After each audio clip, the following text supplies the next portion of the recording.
Welcome to an indie story.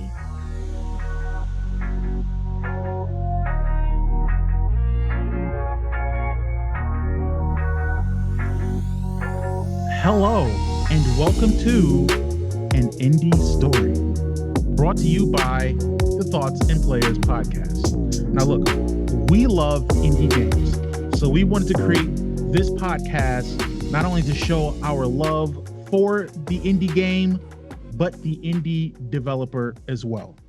I am Jeremy, and I am here with my two compadres. I have David. What up? And I have Corey. Hello, hello. And for our very first episode of an indie story, we have a special guest here. He is the head programmer, founder of, am I saying it, Zweihander? Yeah, that's good enough. There we go. Zweihander Games. Acceptable. Yeah. We have Mr. Madison Williams, I believe. Yes? Yeah, that's it. Yeah, there we hello. go. So, again, we were kind of talking a little bit before we got started recording and getting into this. We just really wanted to detail the story of the independent developer. Indie games have grown and become huge in recent years with PC gaming and all that stuff. I know I got into PC gaming about 3-4 years ago, and I was revealed to a whole new world of indie games, and I've been jumping into it headfirst ever since. It's really great to kind of get that contrast between, the big AAA stuff that's kind of, blockbustery, and the more independent stuff that feels more intimate, there's a lot more creativity, uniqueness that's brought into that. So we wanted to have you on because we've seen some stuff about your game, which is called Captain Contraband. I love the name. It plays off the kuh, whatever that is in literature. I forgot what it's called. Alliteration. Yeah. There you go. But it's fantastic. So the first question I had for you is, could you tell us about the game, really? Yeah. So actually to dovetail a little bit about what you were saying about AAA titles and the indie scene and just what that's all about. I've played AAA titles, my whole time I've been a gamer. And I've really only been playing indie games actively since probably like 2012. I found that the big AAA games felt like big blockbuster Marvel movies to me. They're very good, they're very well polished, and they have very wide audience appeal. And they're designed such that they have very wide audience appeal. But with indie games, because their production budgets are so much smaller, they can be more risky, and maybe the right word is targeted in what they're trying to convey to the player. And so Captain Contraband is a very small targeted idea. And that's how it always started, and that was always the intent. The project has since sort of blown up a little bit since that initial kind of spark. But I can tell you the origins of the game are I was playing Sunless Sea, and this would have been in like 2016 or so. And there's a mission in Sunless Sea where you're smuggling this piece of precious cargo from one end of the sea to the next, and there's all sorts of hazards and giant enemy crabs and whatever else in the Untersee, if you've ever played that game. And I did the mission, and I felt this sense of anticipation and nervousness as I was transporting the goods across the sea. And I kept playing the game, and there weren't really any other missions like that. You were kind of just going from port to port doing RPG story stuff, which is cool, not really my cup of tea though. And so Captain Contraband was born out of a want of, I want to take that feeling that I felt and capture it and make an entire game out of that feeling of anticipation and nervousness. So yeah, thus born Captain Contraband. Nice. Yeah. Nice. That's awesome. Yeah. Now, did you kind of have the inspiration just from that game, or were you working on games previously before that? Or was that the one where you're like, you know what, I have to turn this idea into a game? Yeah, it's funny you say that. Yeah, so I've been you could say a game developer for probably about 5 to 6 years now. But all the games prior to this were either board games or game jam games. I've been a programmer since I was a teenager. Doing some form of coding since I was like 15. And I'm a big systems guy. I love systems. It sounds really nerdy, but I really love a good system. And so board games and computer games really appealed to me. So where was I going with this? What was the original question? The question was this the game that got you into like, hey, I need to make a game because I played this mission and there's just not a game that gives me this feeling throughout? Yes. Yeah. Okay. The answer to that is a hard yes. It was the first time that I was like, all right, like I think I can make a real commercial game out of this to like put up on Steam. And it seems tight enough in scope that it seems accomplishable for someone of my means. I'm not like, I don't work for Ubisoft or whatever. I don't have those types of resources. But this I felt I could do. So yeah, that's what I did. That's awesome. Yeah, it's nice. And I really like that the thing that you kind of led with wanting to make this game is the feeling you got, as opposed to just the mission type or whatever it is. Of course, that's what helped motivated that feeling of anxiousness and nervousness and anticipation. But it was those feelings that you hung on to that seemed to be what propelled you to want to make the game, really. Yeah, absolutely. It was definitely, I had never really had that specific feeling in a game before. I've had, there's stuff like it, but the sort of, the idea of you carrying precious cargo and, anything that can go wrong can, spill that cargo and you're no longer able to get rewarded by it. And then the feeling of accomplishment when you actually deliver the cargo is huge. So, yeah, it's the whole and idea.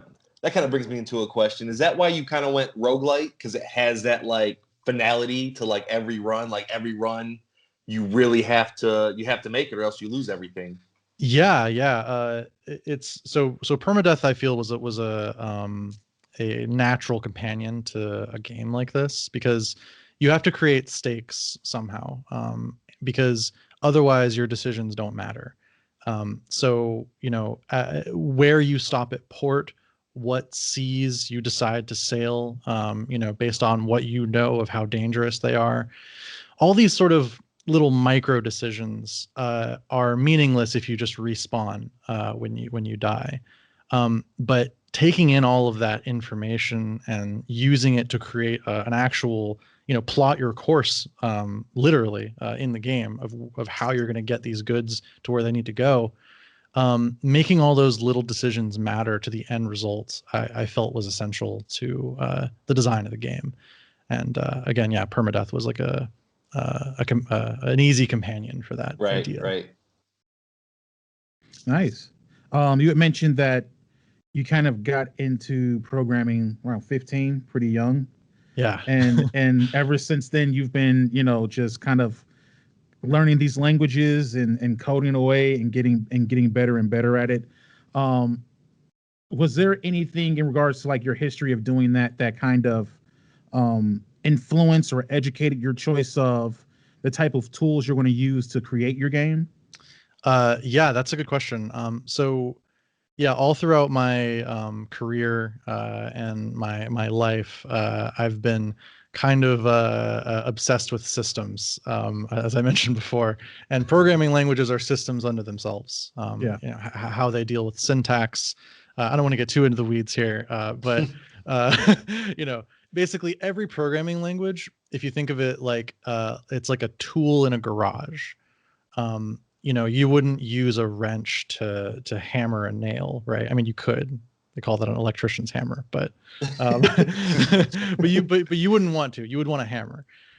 Programming languages are exactly like that. Every programming language started as some nerd saying, I bet that I can solve this problem in a smarter way. Every single programming language that's ever existed started that way. And so they are tailor-made for solving a given problem, always.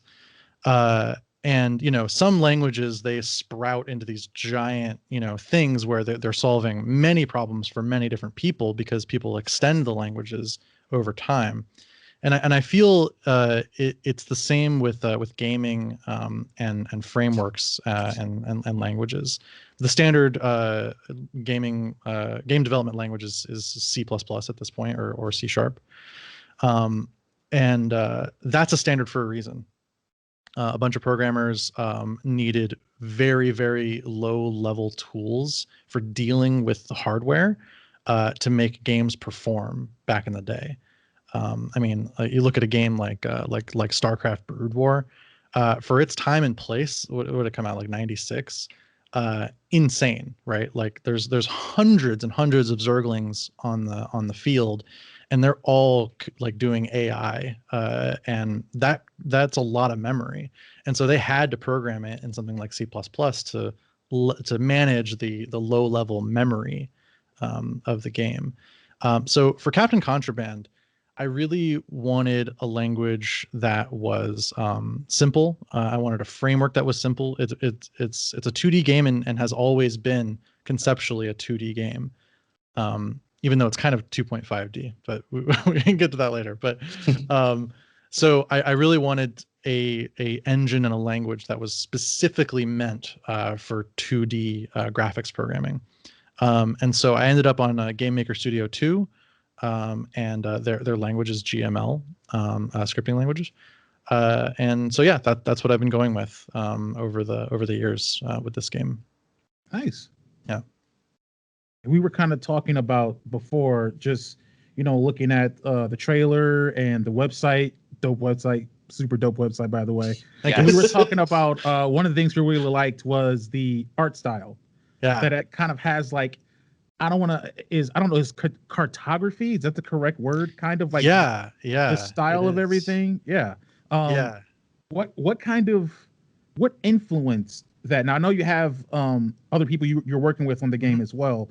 So I'm guessing they brought some ideas maybe on how the art would look as well. But I'm guessing since you're head chief here, that you had you had at least a strong vision for what you wanted the game to look like initially. I had some influence. Yeah. So this is an interesting story, actually. So when the game was first conceptualized, I'm working with my art director, Elliot Morrow. He does literally all the art that you see. This thing behind me, all of the game's art is all by Elliot, and he's extremely good and so great to work with.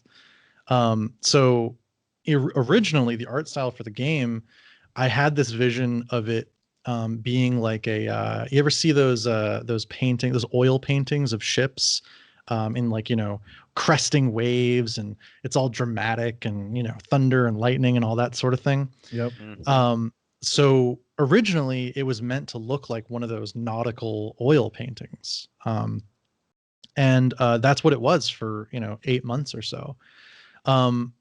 How that evolved was we got to a point where somehow we couldn't exactly get the visuals to mesh together two-dimensionally, which I know seems kind of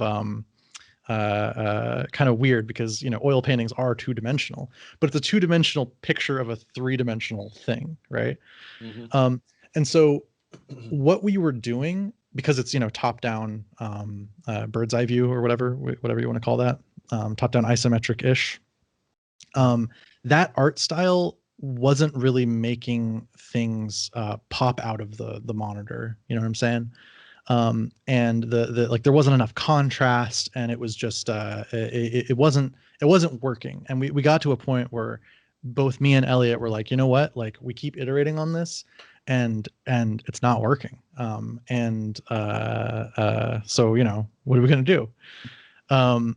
around that same time, there is this really wonderful event called the San Francisco Map Fair. I think they had to cancel this year or last year for obvious reasons, but every year it's a map fair.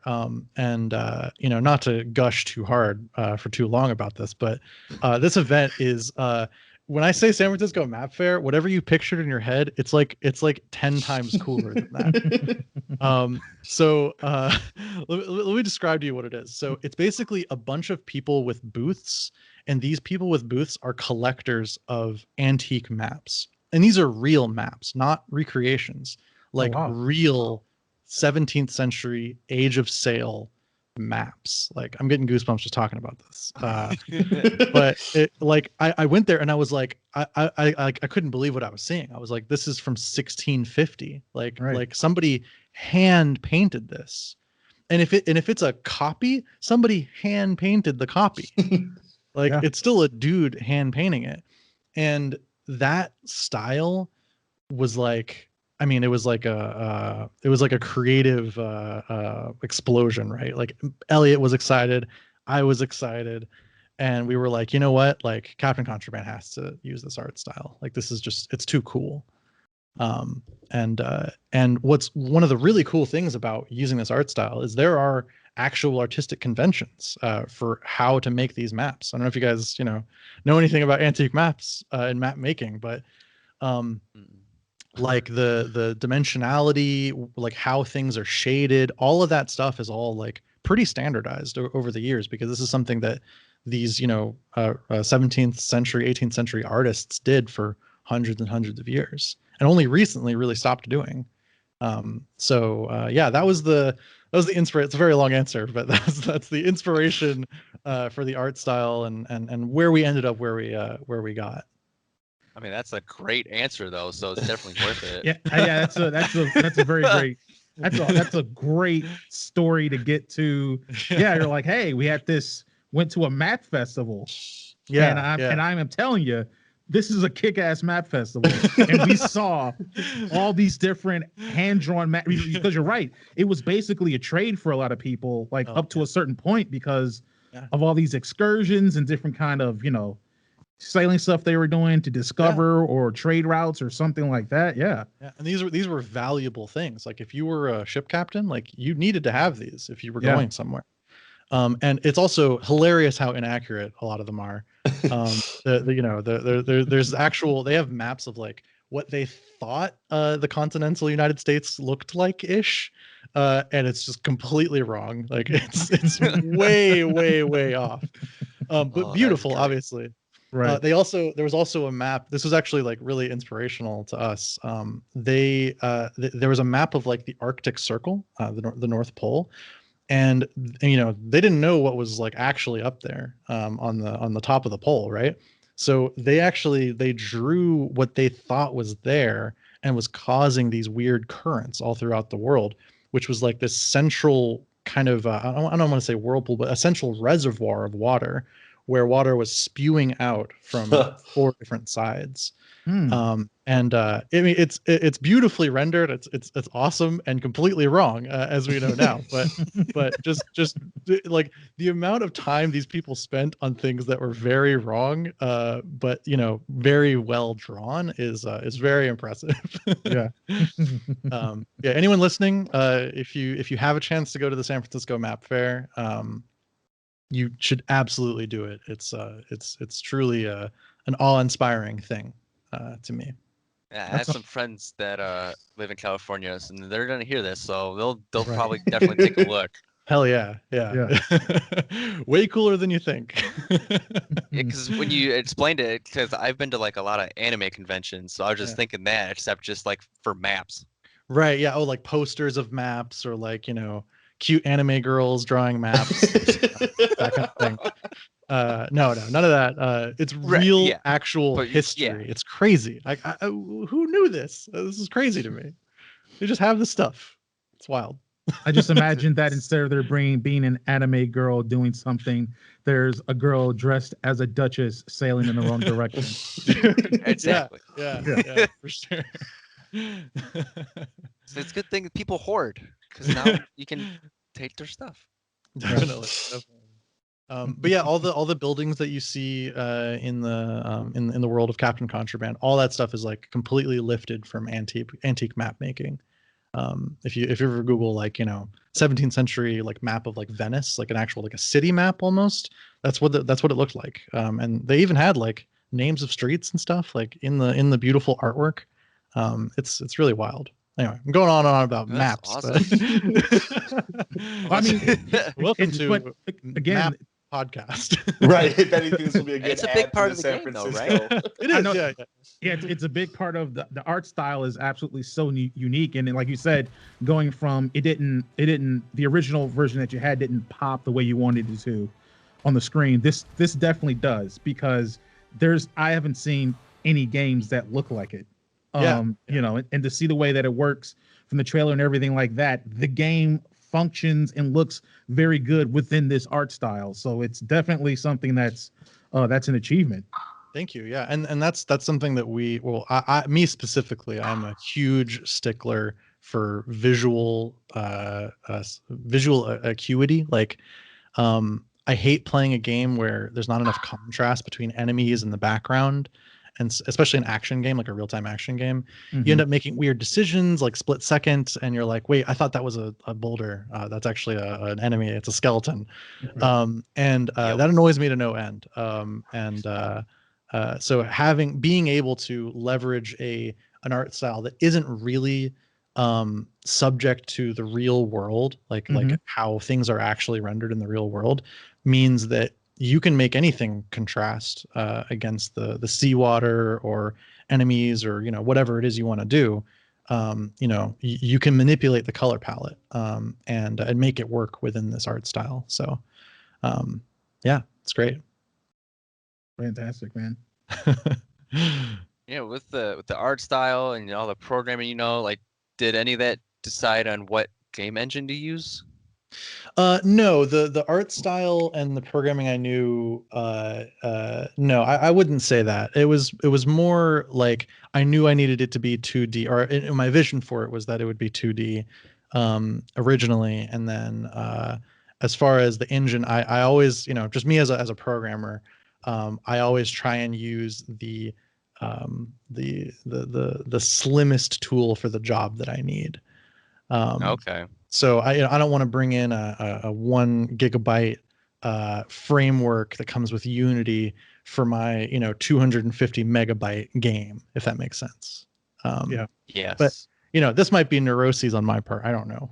But that's how I think about it. And I like things to be nice and slick. So when you download Captain Contraband, from the time that you press download to loading up the game and playing it, in my head, that's 5 minutes tops, if that, even if your internet kind of sucks. So that's always been something that's been in my head as a goal of what I want to do, and that again, to get slightly nerdy, informs all of the audio compression that we do, and the image compression and all that stuff. So yeah. there's a lot of knobs to turn in what you want your game experience to be like. Right. So I know Corey had a question before, which I know that you mentioned earlier that the game's coming out on Steam. Yeah. Oh, right. Yeah. I was going to say this to last, but is there a possible console port in the future? Yes. So the way that it's programmed, I made it well, maybe I won't use that term, but it's compatible with controller. It will need some work. I'm not gonna simul release it. It's not gonna be PC and PS5 at the same time. Because it really does need work, and specifically the UI of the game is a big challenge on console. And how because there's a lot of UI in this game. It's basically it's a management game that is also a roguelike with real-time action elements to it. And so we really like console, perfect for real-time action elements. I could plug in my controller and play it now. and it would be fine. It would play great, actually. It's all the UI stuff that's the challenging stuff for console. I mean, you see all the time, actually. AAA games will have a completely different UI for console, or at the very least, the UI will be exactly the same, but you can tell it's geared towards console. Yes, uses all the L1 stuff to open up this menu, and the right stick to select stuff on the right menu, that kind of stuff. Yep. So we're going to be doing stuff like that for console, and we really want it to be a not a shitty port. Can I swear on this? Sorry. Yeah, that's We want it to be a grade A port. We don't want it to be just kind of thrown out there as a grade B product. We want it to actually be a lot of fun and seamless to play on console. So right, that's appreciated, because stuff that's just is rushed. We've seen with like Cyberpunk, things go wrong. Yeah, absolutely. And it's bugs, man. Like especially with UI. I mean, there's untold bugs on console for Captain Contraband right now as we speak. I'm sure, and vetting all those out and like putting it through QA and really actually kind of designing it from the ground up as a console first experience, I think is a valuable exercise to go through for sure. We don't want to leave these boys in the dust, Right. Right. But PC first, I'm a PC gamer. That's where it's getting released first. Right. That's fair. So I kind of go want to, Jeremy, if I can jump in. I kind of want to, reading the key features on Steam. You talk about having like 3 different paths that you can really choose: pirate, smuggler, and trader. How does that like work for like, you can be each of these throughout the entirety of the game and kind of? Yeah. So at the beginning of your playthrough, you're going to be choosing a captain to play. And right now there's 3 playable captains. There's Fong, who's she's a pirate captain. She's very aggressive. Shoots fireballs and that sort of thing. And then there's Taco, who's an octopus, and he's a smuggler. And he wants to avoid conflict as much as possible, and ensnare people in ink and tentacles, and just get the hell out of there. Get the goods in the hold and get it out of there. And then we have a third one who we haven't technically announced yet. Okay. Who's going to be the trader captain. But his designs are all it's all there. But still needs some time in the oven for sure. Nice. No exclusive for us. Gotta keep something secrets. That's right. Well, I can tell you the inspiration. Okay. I can get there. So about a year and a half ago, I went to Bulgaria as part of a work thing. This is my job at the time, and I first of all shout out to any Bulgarians listening to this. Bulgaria is awesome. I loved it there. The people had this like awesome wry sense of humor. And if you guys don't know, Bulgaria is very famous for its honey, its bees and its honey. And man, it's for good reason. Their honey is insanely good. I actually still have some honey that I got from Bulgaria in my house right now. And I'm really stingy with it. Like, you gotta save it. Yeah, it's not going in my tea. Like if I'm having it, I'm really having it. I'm putting it on some toast. I'm making it happen. So the honey that I got was a coworker at the time. He got from a guy. He was just like in the mountains, just some random guy. There's no label, no regulation, no nutrition facts, none of that. It's just a jar of raw honey from a random guy in the mountains. This is, and you can quote me on this, the best honey I've ever had in my life. It is so good. It is truly insane. I don't know what kind of flowers are growing in those mountains of Bulgaria, but damn, it is really good.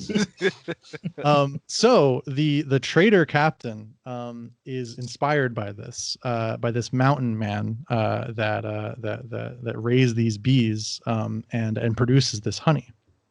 So it's a floating beehive with the guy in it, and all of his powers are based off of his bees or the honey that regenerates constantly in his hold. So his ship becomes more powerful as honey collects in his hold. That's cool. That's so cool. Yeah. I have my character now. That's it. Honeyman. That's the pick Easy right choice. there. Boom. You had me at Octopus, and then you went Honeyman, and it's like it's over. No, Honeyman. nothing else needed. But yeah, so I mean that was obviously a big inspiration, and yeah, he's great. So I'm excited to really fully announce him and get all of his art assets in the game. Elliot's done again a fantastic job with character design.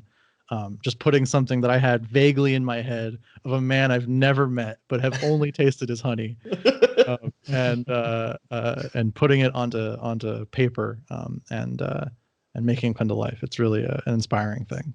So, And like that process is like you taste a little bit of the honey. It's like I feel like he has a big beard. Can you put that down? Is that kind of how it works? I don't know. I think I just I met some Bulgarians while I was there, and they're I mean they're Eastern European, right? And the old men out there have a look to them, and they have a maturity to them. Yeah, the old country look. Yeah, and not to get like political or anything, but like they were under the thrall of Soviet Russia for many years, and so the people there are hardy people. And before that they were under Turkish rule for 500 years ruled by the Turks. So very, very hardy, very tough, very cool people there. Would recommend if you ever get the chance to go to Bulgaria. It's cool. You make it sound very good. I want to go there. It sounds very hangover-ish. Like, So what's going to happen? Right? When you were pitching this idea, Jeremy, I did not think we would talk about Soviet Russia and a map convention in San Francisco. This has been great so far. Yeah, a lot of ins and outs. I'll tell you what. If you're not interested in this game for the Bulgarian mountain honeyman alone, I don't know what you're doing in life. I mean, what other game would you be able to play? What other game would someone you? like that? Exactly. None. So yeah, his kit is going to be all about disabling and being tough. If your honey's filled your hull, and then you can sell off your honey from port to port, which gives you money but depowers you temporarily. Gotcha. So yeah, pretty exciting stuff. Oh, awesome. Nice, man. So I know that right now the game is available to wishlist on Steam. Yes, you can wishlist it on Steam. Awesome. I know you guys are working on it. Do you anticipate when people may begin to start getting their hands on this thing? Yeah.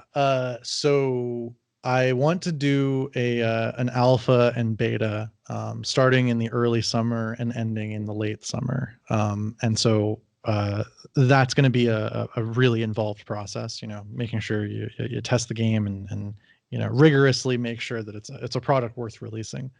And then after I feel like it's a fun game, it's not going to piss a bunch of people off, I will release it. So that's what I can tell you. There is no official release date at this point, Right. but I am absolutely intent on getting it into alpha in the beginning of the summer this year. Nice. Awesome. Yeah. Nice. With that intentional release around then, has the pandemic made any difficult things during the development? Yeah. I mean, it's so weird because like the pandemic affected the game development of Captain Contraband in ways that I wouldn't really expect. I work out of my house, and my wife's always here, and so it's not as easy to sit down and say, get out of here, and work on the game, right? And similarly, the people that I work with, we would have days where they would come over to my house and we would just jam on the game for hours and hours and hours. That's no longer an option for us during the pandemic. And those are some of our best days, right? Where we're able to really put our heads together and, figure out problems, figure out what's going on with this game. That's a very valuable thing that's been lost. That being said, I am not the worst person off from the pandemic in the world. I still get to work from home, and I'm perfectly fine and healthy. And I'm a homebody anyway, man. I'm always here, chilling. Same. I don't go outside. So yeah, it's it has sucked, but not as much as it could have. That's good. Awesome. Well, gentlemen, did you have any more questions for our special guest here? All right. I'll take anything. Yeah. Listen, I got my exclusive. I am very happy. so I'm good. Corey's easy to please. I am. That is absolutely not true. But Okay, so I guess it depends what it is. exactly. But what that's going to bring us, we're closing into the end of this first episode here. So one thing we're bringing over here that we usually do in our other podcasts is that we have this segment called Final Thought. And during this Final Thought thing, everyone gives their final thought or take on something either related to the conversation that happened in the episode, or it could be totally unrelated. If maybe you want to talk about something, shout out someone, plug something, right? So I figured that I'm going to save the honor for our guest Madison here going last. And so who wants to be first to give their final thought on this first episode of an indie story? I will go first real quick. Okay. There Okay. it is. There it is. I just want to say shout out to Madison and his team. Captain Contraband looks amazing. And you had me when you said you played board games. Like that instantly was like, Yep, I knew it. This is a man I can trust. I trust him. So Yeah, I saw the little twinkle in your eye when he said that. I know. He said he made games. So I'm like interested. I want to know like what any board games I would have heard of. No, nothing published. Okay. Just, I have playtest copies of some of the games that I've built and designed, but nothing made it quite over the line to get published. Okay. So maybe one day. I'll be looking forward to that. Yeah. I can. All right, here we go. All right. I really like that. Yeah, there was a whole like map convention thing. Like I didn't even think that would be a thing. Like that is awesome. Like if I'm ever over there, I'm definitely gonna hope it's during that time. Because like I'm not really a historian, but just to see like older things like that is like really interesting to me. So thanks for giving me that knowledge. Hell yeah, man. Happy to do it. I will spread that gospel to anybody. I will say this is not my final thought, but I will say that David, you saying you're not a historian is one of the most adorable things you've ever said. Okay. What? It was that's the class like I hated. I got you. I got where you're coming from. Okay. My final thought is not only do I appreciate Madison, you and your team, you coming on here talking to us, your team behind this game that looks super dope. Corey really digs roguelikes. I'm getting into them. And then obviously David here is probably our resident PC gamer guy, like for reals. But my final thought is that I really appreciate or find interesting the idea that some of the things that are in your game, whether it's Bulgarian Mountain Honeyman or whether it's the art style itself, that it's been inspired by these really personal things in your life that have been able to kind of permeate and draw themselves into the game. And though they may look like random things or abstract ideas of other people, they actually come from these realized, genuine moments you've had in life. That's something I find really interesting. So I thank you for that. And final thought, Madison. Yeah, I mean, I appreciate you giving me the opportunity to talk about this stuff. You know, somebody who just like buys and plays the game, like they probably wouldn't know about any of this stuff. Right. But for me, I wouldn't have made it past the 3-month mark if it weren't for my team. So huge shout out to them, Elliot, Kevin, Andy, Jesse. You guys are the light of my life. and just so inspiring. Like it's the kind of thing that's like no man's an island, and I don't care how motivated you are, and I do consider myself a pretty motivated person.